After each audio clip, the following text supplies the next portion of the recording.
Et on continue à parler des 30 ans du génocide contre les Tutsis au Rwanda. Comment est-ce que la jeune génération participe à la transmission de cette mémoire? Nous sommes ce soir avec Jessica Mouisa depuis Kigali. Bonsoir, vous êtes la vice-présidente d'Ibuka France. C'est l'association pour la mémoire du génocide des Tutsis du Rwanda. Et vous êtes aussi connue d'ailleurs pour votre activisme sur les réseaux sociaux. Soyez la bienvenue au Journal Afrique. Alors peut-être une première question, une réaction au reportage qu'on vient de voir et que vous avez entendu. Je précise qu'on a un peu de temps de décalage entre ma question et votre réponse. Bonsoir. Je ne suis plus vice-présidente d'Ibuka France depuis quelques mois, mais ce n'est qu'un détail. Je suis militante de la mémoire du génocide des Tutsis. Ma réaction, je ne sais pas s'il y a vraiment une réaction à avoir, sachant que tous les pays dans le monde ont des réglementations sur l'inhumation des défunts et que ma propre famille a fait ce travail après le génocide contre les Tutsis, plutôt au début des années 2000. Donc ce sont des images dures à voir, des témoignages durs à entendre, mais des actions nécessaires. Alors vous êtes franco-rwandaise, vous avez 28 ans, vous êtes donc née après le génocide. Quelle est votre histoire avec cet événement? C'est-à-dire comment cette mémoire et par qui cette mémoire vous a été transmise? Désormais, j'ai 31 ans. Cette histoire m'a été transmise difficilement parce que j'ai vécu dans le sud de la France. J'ai perdu ma mère quand j'étais jeune. Je n'avais pas de famille rwandaise près de moi. D'ailleurs, pas d'Africain du tout. J'ai d'abord entendu parler d'histoire du génocide contre les Tutsis via les médias français, via les paroles politiques officielles françaises et donc par une négation d'État. J'ai dû par la suite faire mes propres recherches et sur l'idéologie raciste de manière globale, puis sur l'idéologie anti-Tutsi qui a mené au génocide et qui trouve ses fruits dans la colonisation. Les premiers pogroms ayant eu lieu dans les années 50 contre les Tutsis. Et ensuite, j'ai approfondi mes recherches pour comprendre pourquoi il y avait aujourd'hui encore tant de négationnisme. Qu'est-ce qui a été le déclencheur, Jessica Mouisa, de votre lutte? Je crois que vous avez commencé très jeune. Le déclencheur, ça a été une grande colère. Enfant, j'ai pas compris pourquoi je perdais ma mère à petit feu. Elle qui était justement retournée au Rwanda pour enterrer ses parents après le génocide.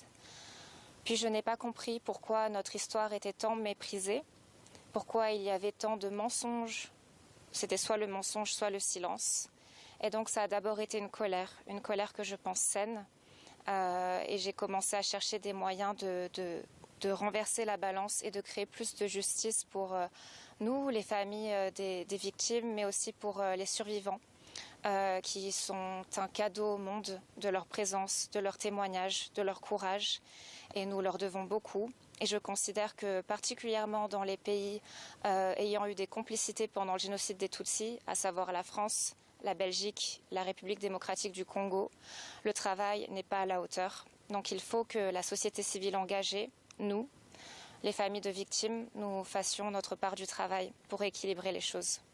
Jessica Mouisa, votre message est notamment dirigé vers la jeunesse, que vous incitez à se mobiliser contre les discours négationnistes. Est-ce que vous avez le sentiment que ces discours-là prospèrent aujourd'hui, 30 ans après le génocide? Il prospère parce que les gens n'ont pas compris quelle était la nature de l'idéologie qui a rongé le Rwanda. Et quand on essaie de s'attaquer à une idéologie sans la comprendre, au final, le travail est très mal fait. Les personnes peuvent parfois parler du génocide contre les Tutsis, même verser une larme, sans pour autant faire le travail de fond nécessaire pour déconstruire l'idéologie raciste.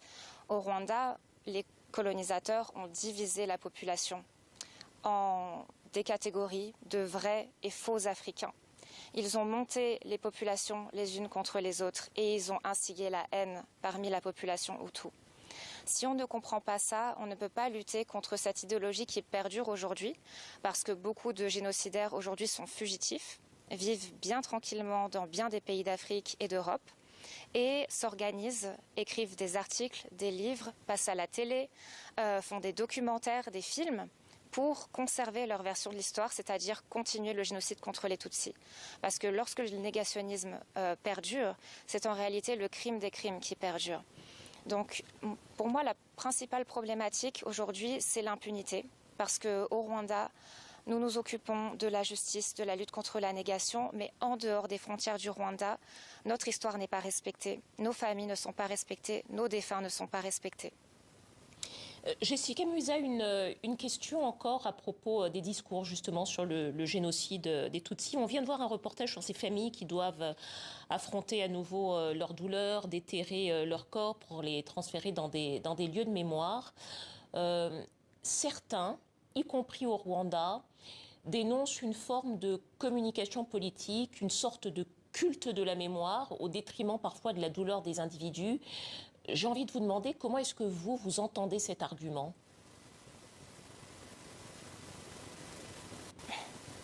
Je pense qu'on ne demande jamais aux Français s'il y a un culte de la mémoire lorsqu'on célèbre le débarquement des Alliés en 1944 et que c'est indécent de le demander pour des histoires africaines. Je pense que ce sont ces mêmes personnes qui nous accusent de faire de la politique lorsque nous honorons nos familles, qui font de la politique en instrumentalisant l'idéologie anti-Tutsi. Je pense qu'il est grand temps d'accepter que 30 ans après le génocide, il n'y a pas de culpabilité aucune dans la communauté internationale envers nous, envers notre histoire, envers les complicités et envers les silences et les inactions en 1994 pendant le génocide des Tutsis.